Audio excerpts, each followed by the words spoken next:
Hey guys, as you probably know, this year there's been a shortage of Primobolan and Masteron, and it's really a lot harder to get. When I tried to get Masteron off one of my sources before, they said they ran out of it, so I had to get a new source.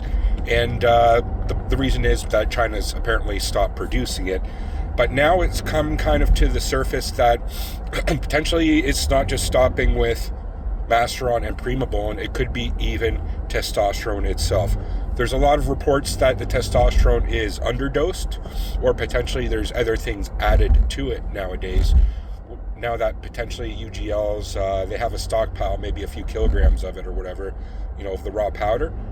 And they might just be underdosing because they realize that they're not able to get any more, at least from their sources. So they're making it stretch a little longer, you know what I mean? Selling it. That's what my theory is anyway. That's what I've heard other people talk about, and I want to share my experience with the last UGL I've had, which was testosterone. And to be honest, I did like a relatively, what I would consider like a pretty big stack, relatively big, like 300 to 400 tests amongst other things, and I really did not make substantial gains on it. In fact, I made more gains just by doing TRT level testosterone and 150 nandrolone, 150 masteron as well, than I did the previous one, doing like 300 or 400 tests, 300 masteron and like 150, 200 NBP. And I did that exact same stack 8 months prior, and it did like amazing results. And then I did it again, I got like barely anything, if not no results.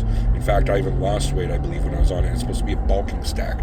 So yeah, I think there might be something to this, that maybe it's the testosterone is just underdosed, or there's maybe some other things, contaminants even in it, which I suspected, because that same cycle where I didn't feel like I was getting anything, I also felt a lot more shit than normal. You know what I mean? And that could be just because maybe my estrogen was a little high. I'll admit that. But the thing is, it just made me feel like when I'm trying to sleep, it didn't feel good. There's a few times I woke up kind of sweaty. So maybe it was actually cut with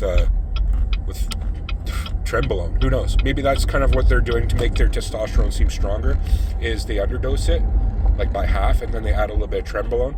So you're getting like a microdose of tren plus like a half dose of TRT type thing, right? So you think that you're still getting the benefits of just the testosterone, but it's actually a little bit trenbolone. I don't know. I'm just speculating, but that's something they could do, or tresolone, imagine.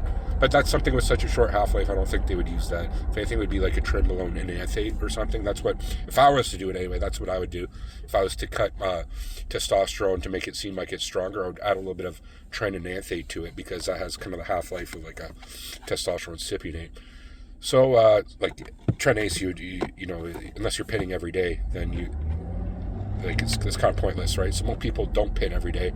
Some people pit only like once a week. So the tren enanthate would be, I guess, better suited for that.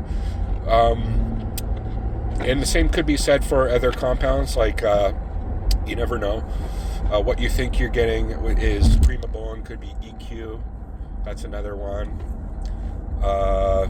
Or it just might not be anything at all. You might just be getting pure oil. Who knows? So that's what I wanted to say about this. But the major thing, there was like a study done, I think it was an independent study in Australia that I saw a while back, and they tested a bunch of UGL sources, and a lot of them, vast majority, like 80%, were underdosed and contaminated with some other compound.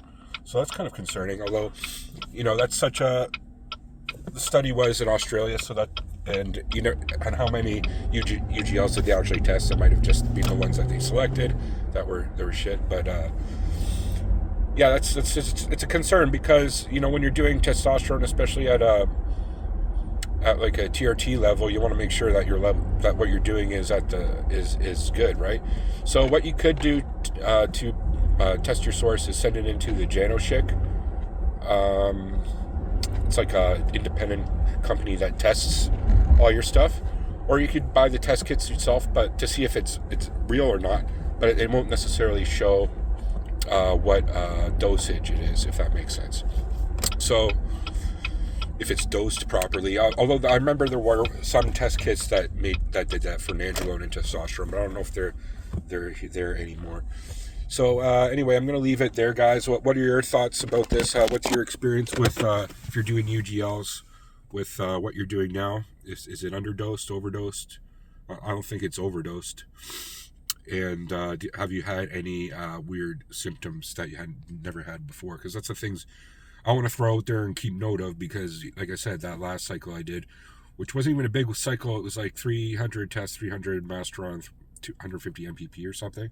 I just felt like shit, and I got no gains. So I'll leave it there, guys. Let me know in the comment section below what you think. Peace.